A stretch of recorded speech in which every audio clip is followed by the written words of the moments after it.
In an earlier book, Brain Droppings, I wrote some things about politically correct language, but I left out a few areas. I neglected 3 important groups of people who have had this awkward, dishonest language inflicted on them by liberals. I omitted those who are crippled, ugly, or stupid. And so, to address these earlier omissions, I'd like to make a brief return visit to that playground of guilty white liberals, political correctness. Political correctness is America's newest form of intolerance, and it's especially pernicious because it comes disguised as tolerance. It presents itself as fairness, yet attempts to restrict and control people's language with strict codes and rigid rules. I'm not sure that's the way to fight discrimination. I'm not sure silencing people or forcing them to alter their speech is the best method for solving problems that go much deeper than speech. Therefore, those among you who are more politically sensitive than the rest of us may wish to take a moment here to tighten up those sphincter muscles, because I'm going to inject a little realism into the dream world of politically correct speech, especially the words we use to describe one another.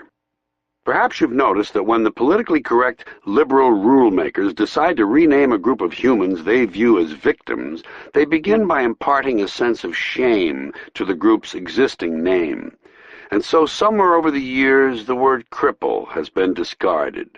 No one mentions cripples anymore. That's because in yet another stunning attempt to stand reality on its head, cripples have been assigned a new designation, the physically challenged.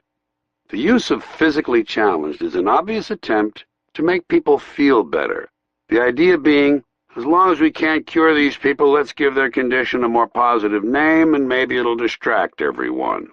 It's verbal sleight of hand. The same is true of the ungainly phrase, differently abled. I believe that if a person is going to insist on using tortured language, such as differently abled, then he should be forced to use it to describe everyone. We're all differently abled. You can do things I can't do. I can do things you can't do. Barry Bonds can't play the cello. Yo-Yo Ma can't hit the curveball. They're differently abled. It should be explained to liberals, patiently, that crippled people don't require some heroic designation. It's a perfectly honorable condition. It appears in the Bible. Jesus healed the cripples. He didn't engage in rehabilitative strategies to improve the conditions of the physically disadvantaged. Can't these liberals hear how unattractive this language is, how poorly it sits on the ear? Personally, I prefer plain, descriptive language. For instance, and this is a suggestion that will bother some people, but I'm serious about it. Why don't we just call handicapped people defective? You know? We don't mind talking about birth defects. We don't flinch from that. We say Gunther has a birth defect. Isn't that a concession to the fact that people can be defective? Then what would be wrong with calling those people the physically defective? At what point in life does a person with a birth defect become a person who is differently abled? And why does it happen? I'm confused. Then there are those who don't quite measure up to society's accepted standards of physical attractiveness. The worst of that group are called ugly, or at least they used to be. The PC lingo cops have been working on this, too.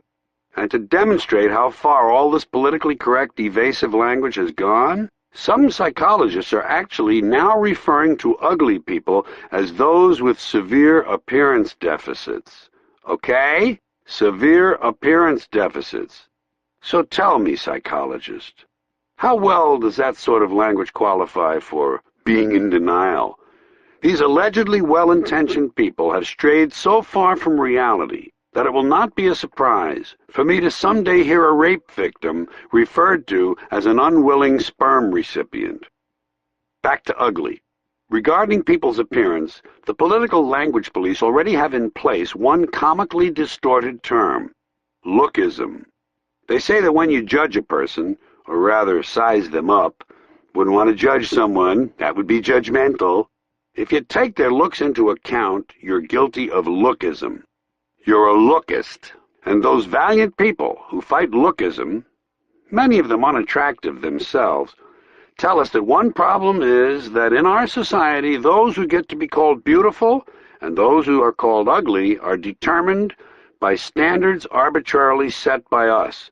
Somehow there's some fault attached to the idea that we, the people, are the ones who set the standards of beauty. Well, we're the ones who have to look at one another, so why shouldn't we be the ones who set the standards? I'm confused.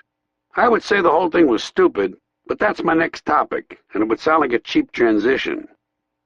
So, stupid. It's important to face one thing about stupidity. We can't get away from it. It's all around us. It doesn't take a team of professional investigators to discover that there are stupid people in the world. Their presence and its effects speaks for itself. But where do these stupid people come from? Well, they come from American schools. But while they're attending these schools, they're never identified as stupid. That comes later, when they grow up. When they're kids, you can't call them stupid, which may be contributing to the problem. Unfortunately, kids, stupid or otherwise, come under a sort of protective umbrella we've established that prevents them from being exposed to the real world until at 18 their parents spring them on the rest of us, full grown. There are stupid kids. And I do wish to be careful how I negotiate the minefield of the learning disabled and the developmentally disadvantaged. In other words, those with special needs. All of these being more examples of this tiresome and ridiculous language. I just want to talk about kids who are stupid, not the ones with dings. One of the terms now used to describe these stupid kids is minimally exceptional. Can you handle that? Minimally exceptional. Whatever happened to the old reliable explanation, the boy is slow? Was that so bad? Really? The boy is slow. Some of the other children are quick. They think quickly. Not this boy. He's slow. It seems humane enough to me, but no, he's minimally exceptional. How would you like to be told that about your child? He's minimally exceptional. Oh, thank God for that. We thought he was just kind of, I don't know, slow. But minimally exceptional, wow. Wait till I tell our friends. Political correctness cripples discourse, creates ugly language, and is generally stupid. I haven't quite finished this section. I'm sure I needn't remind you PC people that the opera isn't concluded until the full-figured woman offers her vocal rendering. I know, I really had to strain to get that in. I'm thoroughly ashamed. But before I leave this section, I wanted to make the point that on a practical level, this language renders completely useless at least one perfectly good expression. In the kingdom of the blind, the one-eyed man is king becomes, in the kingdom of the visually impaired, the partially sighted person is fully empowered. Sad, isn't it?